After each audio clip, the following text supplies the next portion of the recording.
On the checkpoint today, we are hosting the Executive Director, Southern and Eastern Africa Trade Information and Negotiation Institute, SEATINI Uganda, Ms. Jane Nalunga. Welcome to the show. Thank you so much, Nicholas. Why is it important that as a country we should care about mitigating illicit financial flows? Why is it important for Ugandans to care about the tax regimes that we use in Uganda? Where is the problem coming from? Why do we have tax injustice? Okay, thank you so much, Nicholas. I will just start with the first one regarding broadly the whole issue of tax justice and the reverse of tax injustice. You know, when we talk about tax justice, before we go to the multinationals and what they do, we can bring it home looking at tax justice as a system, a tax system that provides for fair and equitable collection or mobilization of resources, utilization or allocation and utilization of resources. You know, how resources are mobilized, you know, or how tax revenues are mobilized will determine whether people are poor or rich. So if taxes are unfair, it means that those who have more money pay less. But if taxes are fair and there is tax justice, it means that those people pay according to how much they are earning.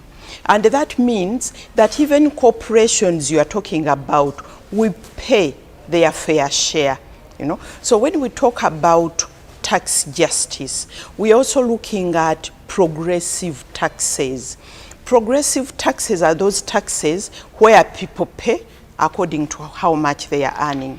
For example, if you take all direct taxes, a corporation tax, a company will pay according to how much profits they are getting. Pay as you earn, you pay according to how much you are earning. You know, so direct taxes usually are considered to be progressive taxes, but it will also depend on the threshold, because take an example of pay as you earn. Pay as you earn, we have been telling government that you can't start taxing somebody who is getting 230,000 as a salary per month, and you tax that. And our request has been that let people who earn at least 600 or above 500 start paying taxes. So you can see it's a direct tax, which is very good, but then the threshold is very low. You know, it penalizes the poor. So the whole issue of direct and indirect taxes go back to the issue of tax justice. I can give you an example of indirect taxes. These are, for example, the consumption taxes. Consumption taxes are those ones which are put, for example, on sugar. You know, on sugar, there's a lot of taxes on sugar. So it means the poor and the rich are paying the same tax. That's tax injustice. So that's the whole concept around tax justice, that pay a fair share. You pay according to how much you are earning. So depending on the way a tax system is designed, it will affect negatively the poor people. There is tax evasion, tax avoidance. Tax evasion is legal. Tax avoidance is when you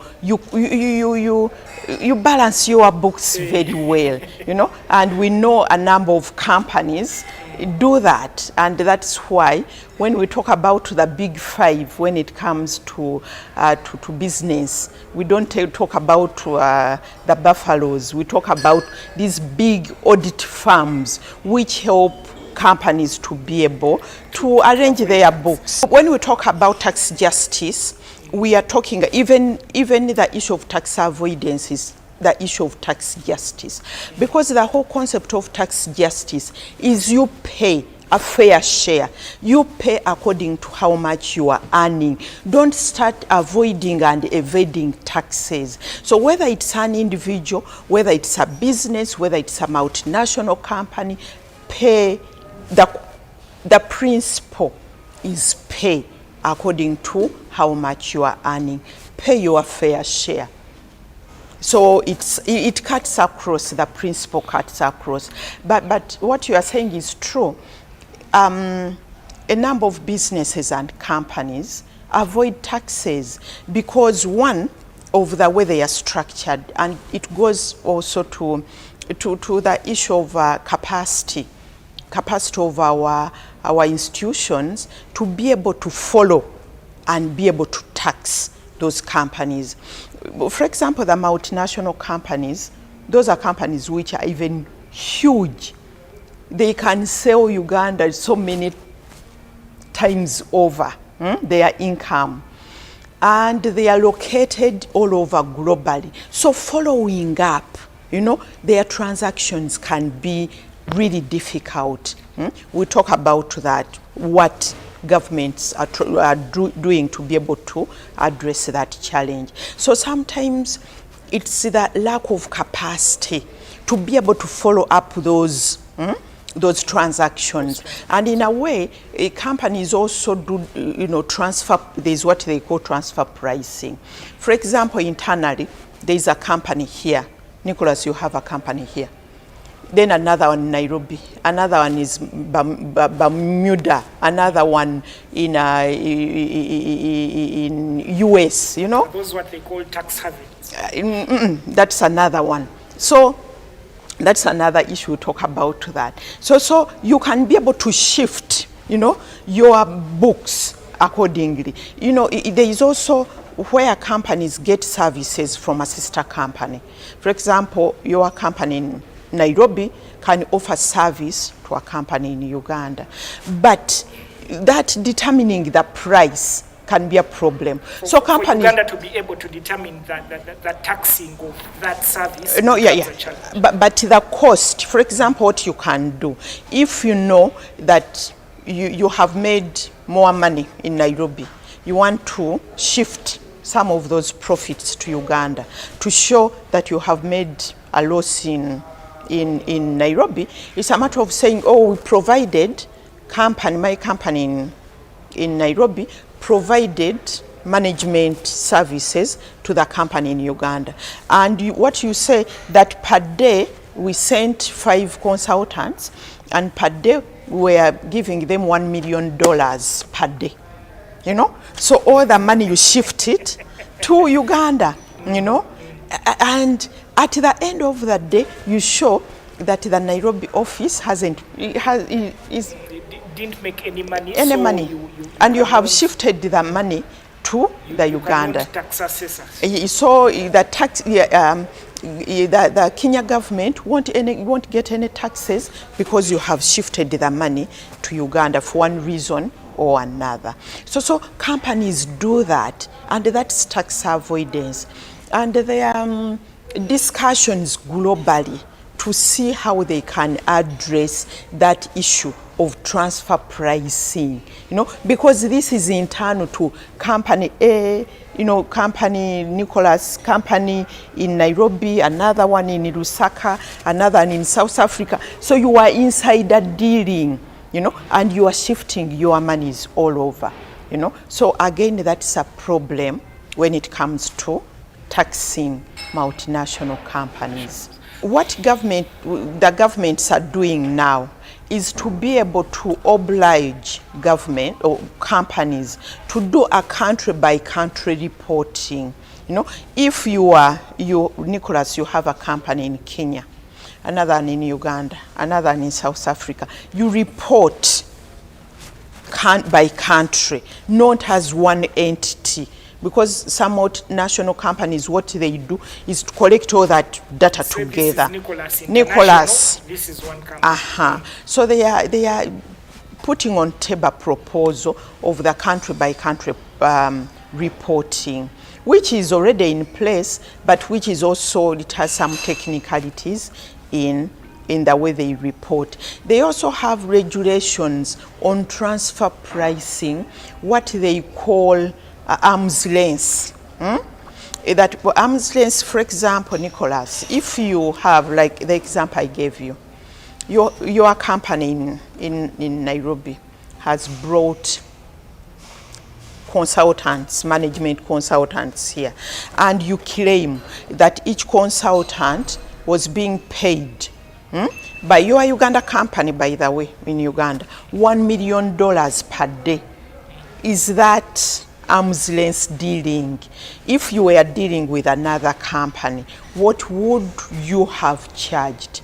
So there are a number of discussions going on globally. There are two issues. One, the capacity internally of African revenue authorities to be able to do that, and also ministries of finance to be able to put in place such policies. What African governments have done is to put in place an entity called the ATAF, African Tax Administrators Forum, to build the capacity of the revenue authority staff, to be able to, for them to be able to detect what we are talking about. So there are efforts in place to build internal capacities of the revenue authorities, and also to put in place systems. I don't know whether you have heard of ASCUDA 1, ASCUDA 2. Those are systems in place in the revenue authority. So there is that internal capacity building. But globally also, because like you have rightly said, these are global dynamics. There is no way a country like Uganda can sit down and tell multinationals, do ABCD, country by country reporting, do this and that. It has to be handled globally. So there are efforts in place to put in place an international, intergovernmental tax body, intergovernmental UN tax body under the United Nations, where all countries can be able to sit and be able to put in place regulations to regulate the multinationals. So all those efforts are in place, because you see, taxing rates are negotiated, and there is a struggle between governments and multinationals on the taxing rates, because taxes are reducing the profits of businesses. So there is a struggle there, but there are all these efforts in place to have that intergovernmental UN tax body, where all countries, whether Uganda, Kenya, we can be able to sit and say this is how we should regulate multinationals. Because the issues of negotiations, you can't say today it's a done deal, because it's give and take. It's a win-win situation. The corporations also have what they want, and also governments also, they also have their own, issues to settle. But already there is a UN tax committee, and also in Europe there is the OECD. It has also put in place a number of issues. For example, the issue of the country-by-country reporting. It's already in place that a company should report per country. Already that's in place. So things are moving. There is also, for example, the issue of double taxation agreements. Double taxation agreements is where a country signs an agreement not to tax a company twice. For example, we have a double taxation agreement with Mauritius and with Netherlands and a number of other countries. What it means that if a company has an office here and an office in Mauritius, don't tax it here and also in Mauritius, because that will be double taxation on a transaction. But now the challenge has been that most of these countries will have signed double taxation agreements with tax havens. They don't pay taxes. For example, Mauritius is a tax haven. Their tax is very low. But now companies which are registered here and registered in Mauritius will tell us here that, I'm going to pay in Mauritius because you have a double taxation agreement with Mauritius. So they don't pay here, they don't pay in Mauritius. And there are a number of companies here who have, I won't mention them, which have been doing that. But now government is trying to review that double taxation agreement to be able to tighten up those gaps. So things are moving. We can talk about the issue of the digital stamp. The digital stamp, as you have rightly said, one of the issues which was put on table was the fact that the digital stamp will help in compliance, but it would also help in addressing counterfeiting.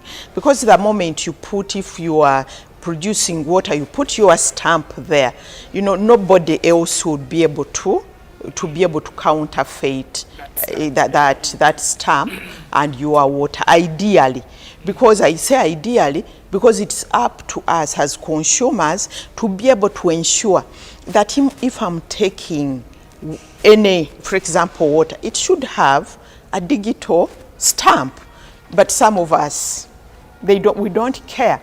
But maybe those are issues which we can raise to raise awareness of the consumers to ensure that if you are taking water, make sure there is a digital stamp, because either it's counterfeited or it evaded tax. The issue of cost. I was talking to people in URA, and they were saying that when you look at the cost of that stamp, you know, it's between 35 shillings to 50 shillings. That it shouldn't burden the business people too much, considering the benefits they are going to accrue from using that stamp. So for me, what I see what needs to be done is to be able to educate, raise awareness of the business people, of the benefits, beyond looking at the cost, but the other benefits accruing, that my product won't be counterfeited, and also to raise the awareness of the consumers. And for me, I think it's also good for the tax collectors, because long ago, what used to happen was for the tax people to be in the factory itself, to see how much a factory is churning out, and you count, and you know what that would mean to somebody who is there. There's a lot of leakages, lots of corruption.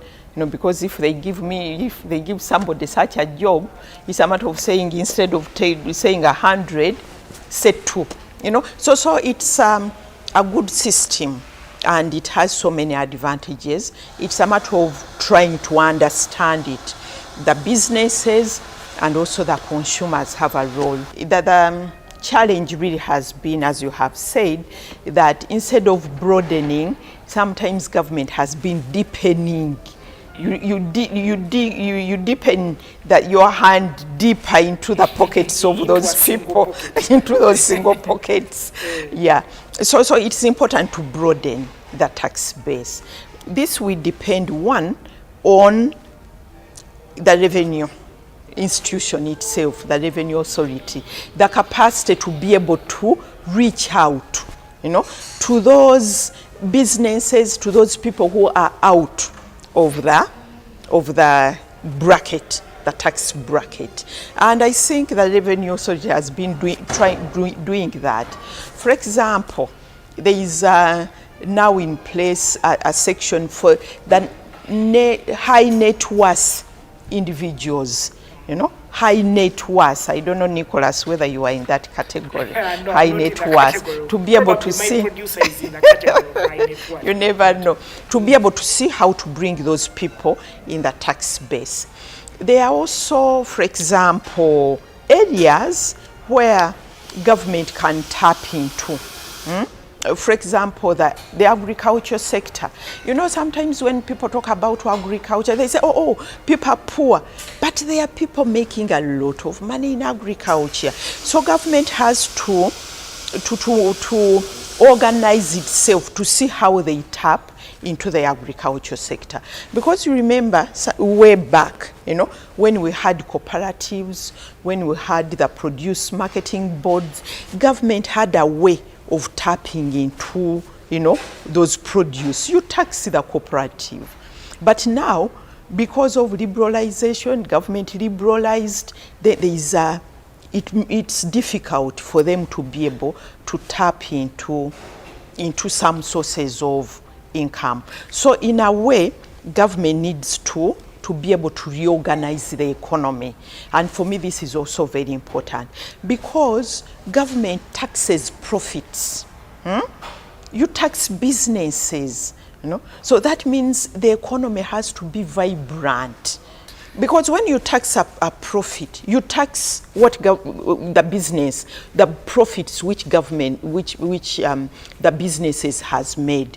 And if the economy has contracted, businesses are not making any profits. So what are you going to? For example, in the current situation we are in. In the current situation, where will government get money? Because people are not making profits. Some businesses have collapsed, you know. So it's important we go back to the issue of tax, because, you know, when we talk about a tax regime, we should look at that revenue cycle, how revenues are mobilized, how you allocate them, how they are utilized. Then you come back to how you are going to mobilize. It's a cycle. If we are to broaden the tax base, we need to broaden the economy. The economy has to be vibrant, but government has to invest in the productive sectors. You take an example of agriculture. You know, the agriculture budget has been around, is it 2.93%? Yet, African governments leaders met in the Maputo Protocol. It's a very, very important document, and they agreed that we will be providing 10% of our budget, at least 10% of our to agriculture. But today when you talk to government, they will tell you that no, you know, when you talk about roads, that's also agriculture, which isn't true. So if we are to broaden the tax base, the economy has to be vibrant.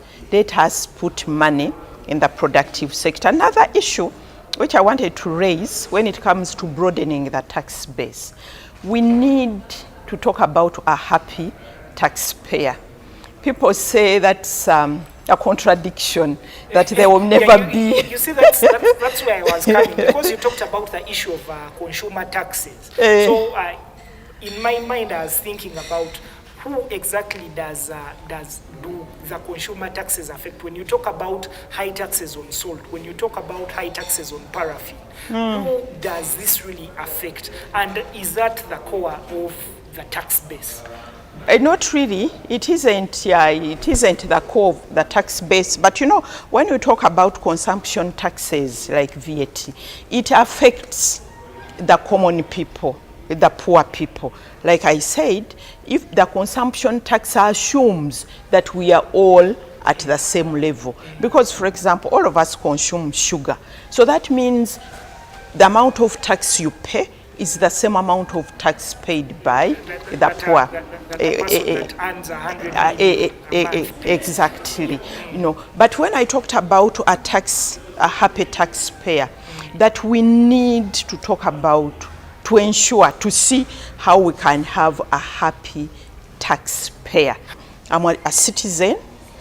I give government my money. I need accountability, how it has been used.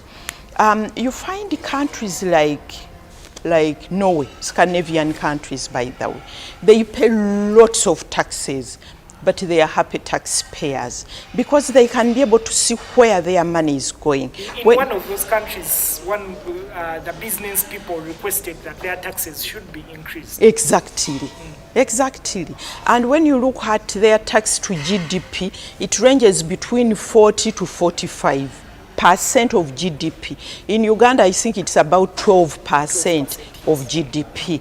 They are happy taxpayers. Why?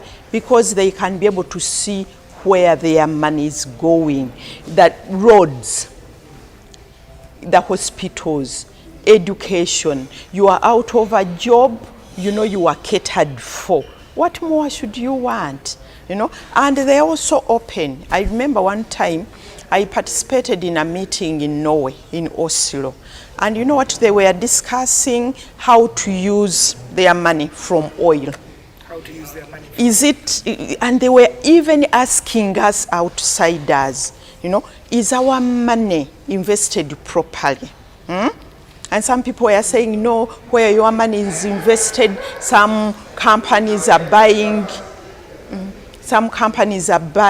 guns and, you know, but it's that kind of openness, that kind of accountability. So even in our country, we should strive. Let us talk about a happy taxpayer. Civil society will have been raising that. There are a number of organizations raising the issue of good governance, raising issues of corruption, raising the issue of how our resources are being used. I think civil society has done a good work around that. The whole issue of borrowing is not bad per se. In fact, if you are not borrowing, you know, there is something wrong with you. If you are a business person, you know, in fact, companies look at your credit rating, the way you borrow, the way you repay, that's when you get more money. So the problem with borrowing are the terms and conditions on the borrowing. It's true, there is predatory lending, you know, but it also depends on where the business people are getting their money from, where they are borrowing from, because they are borrowings from banks, normal banks. They also borrowings from microfinances. They also borrowings from Shylocks. You know Shylocks, who are demanding £1 of fresh. You know, so there are a range of borrowings. And for me, I think it's important that business people are educated on how to access financing. Because you find we have a program in our organization, work with SMEs, work with WUZIA to be able to educate MSMEs on how to access financing. You can't borrow where you are going to repay the following day, you know, and the interest rate is high, and you have to pay a commitment fee. You know, so it depends on where we are borrowing from. But the whole issue of borrowing is not just with businesses, the challenges with businesses, or even at household level, but also at government level. Government is borrowing. We are indebted up to our neck, you know, and the whole issue also is where you are borrowing from, what are the conditions attached, where you are going to invest that money. I think we should separate the whole issue of indebtedness and the whole issue of multinational companies avoiding taxes, so leading to we should not blame anyone for our bad borrowing behavior. No, we shouldn't really, because it's internal, you know, it's internal. For me, I think when it comes to borrowing, we need to reduce on our appetite for borrowing, and we need to put more strict laws, you know, on how to borrow. You know, who authorizes borrowing, you know, the whole issue of debt management. How do we acquire this loan? How is it used? You know, there is a lot of opaqueness around that, you know. So we need to be able to put our house in order when it comes to the whole issue of indebtedness Jen, and borrowing. Is it possible for the regulator to reduce the cost of borrowing? Which regulator? The government. Or Government. The central bank? Like I said, it depends on the regulator's government reducing the interest rates. You know, it's possible because I think that's a monetary policy. You remember the Bank of Uganda reduced the CBR. The CBR. That's why it's coming, but the commercial banks have not been able to come in. They are still silent. Exactly, because it goes back to the way government, our development paradigm. We liberalized. We liberalized everything. It's like what we say about selling the family silver. You know, we liberalized everything. And one of the areas we liberalized, the sector we liberalized, was banking. We liberalized the banking sector. We sold off UCB. These are private, our banks. They are completely, the three biggest banks in Uganda, they are completely private. They get their orders from, not above, from outside, you know. So in order to talk about reducing interest rates, we need to bring back the banking sector into government's hands. Look at Kenya. Kenya, they have KCB, although other entities own some shares, but it's a government entity. They can be able to say, reduce the interest rates, and the bank will be able to do that. Reduce its interest rate, and everyone will. And it goes back also to the whole issue of borrowing, because today government borrowed money to put it in UDB to on lend to the businesses. But if we had reorganized our financial sector, government wouldn't have needed to borrow, because if, for example, UCB was still in place with branches all over, UCB would have collected money. You know, banks collect money. They collect money, savings, and then they on lend. You don't need to borrow to on lend, because you have collected resources, you have collected money. And remember, people who save, they are not the people who borrow.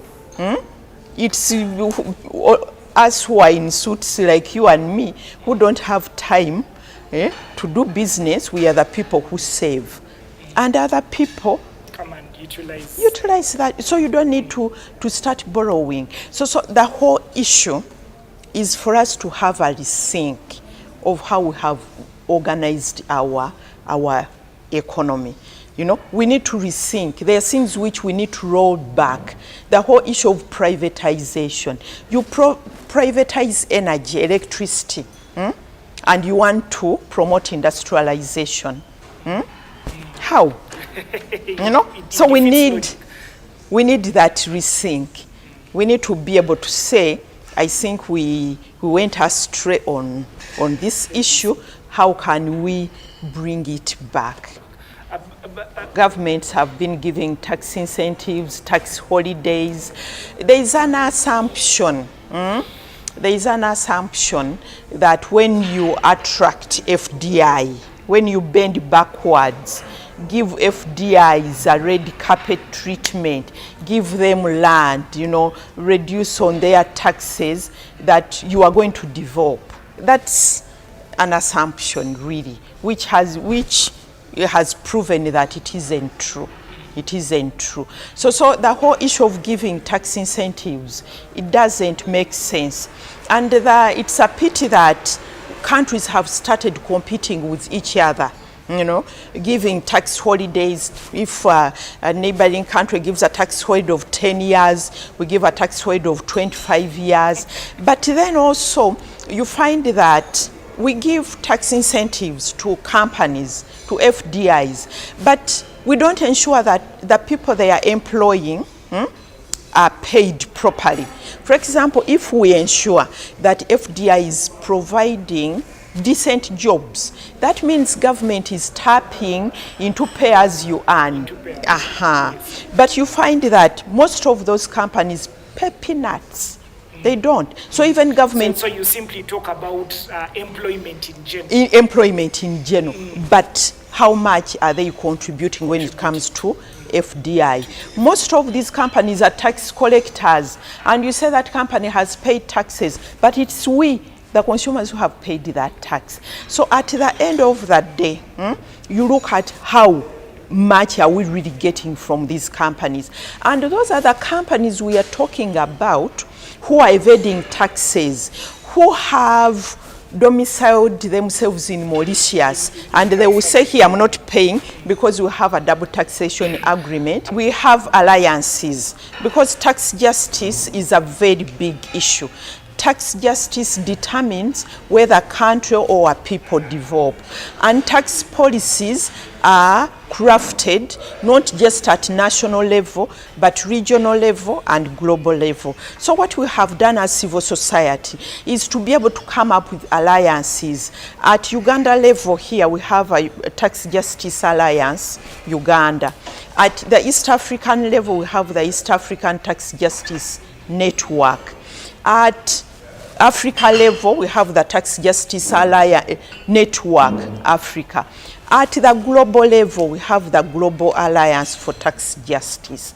And all these networks are to make sure that the laws, the policies provide fair taxation, that the multinational companies don't evade taxes, because that will mean that it's the poor people who pay the taxes. So this week, and next week we have 2 weeks of global action, tax global action. And this is where we raise awareness around issues around tax justice globally.